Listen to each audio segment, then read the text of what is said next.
Okay, so we're inside the Chinese alligator habitat here at the National Reptile Zoo, and this is Lucy. Yep, who's just literally come out of hibernation. So, very pretty. She's been asleep not asleep, but inactive Okay. for since October. Since October. Okay. Yeah, she's a beaut. She's so beautiful. How old is Lucy? Lucy's going on about 9 years old. Okay. So, Chinese alligators are one of the smallest of all the crocodilian species. She's beautiful. Is it good to touch? Yeah, it's okay to touch her, yeah. Okay. It's quite warm, so her body temperature's coming up. So it's coming up already, yeah. So she's been in, yeah. So she kind of slowly settling into the place. She's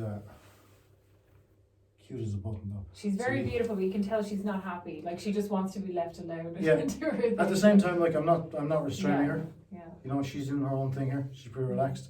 We're gonna let her. We'll let her down and let her have a wander and see how she gets on. Okay. So there you go, Lucy.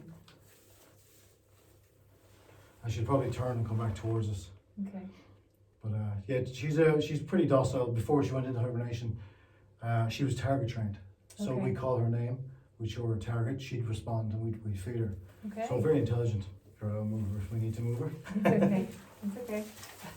I'll get you to go that way, Lucy. So we'll let her back towards the water. Mm-hmm. She'll go back. Well, maybe we're happy enough to stay out. Okay. So in China, like they'll dig into really deep burrows. Okay.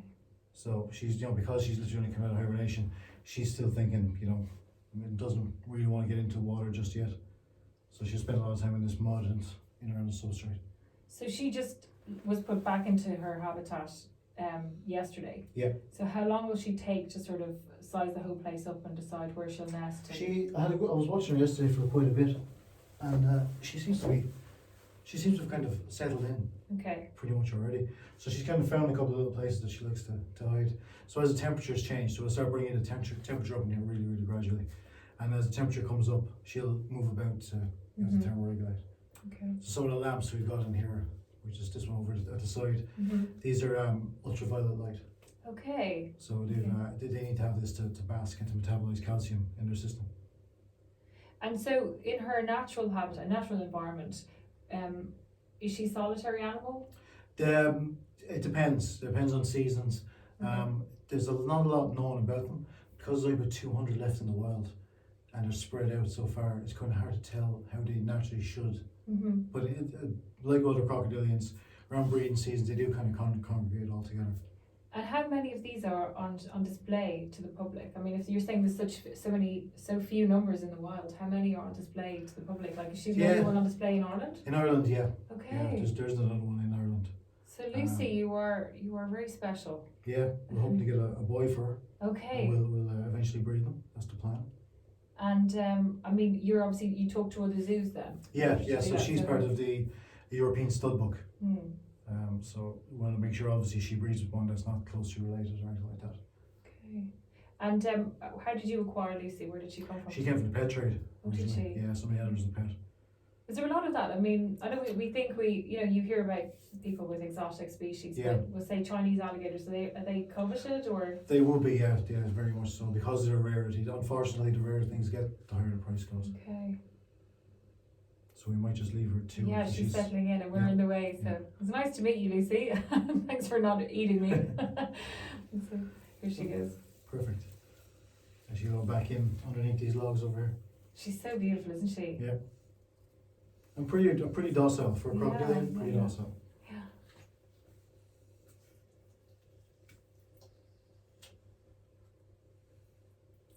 Perfect timing, just in a shot along. She's amazing. She's amazing. So just talk to us a little bit about the habitat here and what you've done to make this comfortable for her, what she's used to. What's in here? So, I mean, lots of cover. So you can see there's lots of branches and trees. Mm-hmm. Nice big water area that she can kind of get in and have a little bit of a swim in. She's got plenty of space that she can hide from the public as well, which is quite important. She can get underneath these walls. This substrate that's here as well, we've got a nice mixture of dirt, clay, rocks, and they do burrow quite a bit. When they nest as well, they build nests and mounds. So she'll gather up stuff like this and build up a nest, a mound nest, and then for laying eggs. Now, even if she's not with a male, they're a little bit like chickens, they can lay eggs anyway. So we still provide, all that's needed. So yesterday when you brought her into the habitat and you officially came out of hibernation. Yeah. she quite quickly went to the water. And you seem really happy with that. Like, this is obviously a really good, healthy sign that she's ready. It's kind of that. I suppose when you let her go first, because she spent 6 months inactive, in hibernation, you got to make sure that she's completely functional, because things do go wrong sometimes in hibernation. So what kind of things are you talking about? What can happen? Well, if humidity is not right, they can have desiccation problems inside. They can dry out.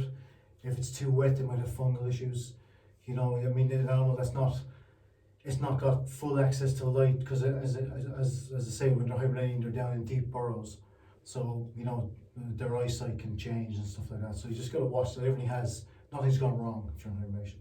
Okay. But it seems to be like the way she's acting and what she's doing kind of shows me that everything seems to be good. And so monitoring something like that for your staff and the people who are here on placement, it's so obviously really important for them to see this, like you said, because something can go wrong. So it's an amazing learning tool for them. Yeah, and even if you look at a crocodile, how can you tell it's happy? How can you tell something's not right?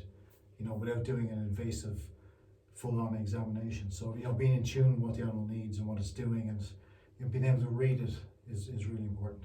So with her being part of the stud book that's there for breeding, when she comes out of hibernation, are you giving data and details? How she's behaving and how she is physically all the time. Are you? Yeah. So with environmental conditions, we measure. We've got data loggers here that take measurements every 15 minutes. So for years on end. So we've got a really, really in-depth temperature reading. We take humidity readings. We take morphometrics, so we will measure her. So before she went into hibernation and just after she came out, we took her weight, we took her length. We'll monitor that throughout the year as well to make sure that she's still growing and that she's gaining weight in relation to her growth, to her length growth as well. So there's a massive amount of information that we gather, and that information then is used. So if as an animal gets rare in the wild, you need to know what, like for instance, Chinese alligators, with only 200 in the wild, there's not a lot of study done on them because they're so sporadically spread out. So when we need to save them, we're kind of using the data from the ones that are kept in captivity. These guys are helping save their counterparts in the wild. Because we constantly have this conversation about how maybe zoos are not the best place, and but so much relies on the existence of zoos. The existence of species rely on zoos because so many species would be completely extinct were it not for people like you. And obviously, we're learning so much about our environment. We're learning so much about the animals themselves, but everything, we are connected. So. It's so much more than just the voyeurism of people looking in at enclosures and habitats that are set up outside of the natural environment. It's not just she's on exhibit to the public, but she's not there for entertainment. She's there to help teach people about her plight in the wild.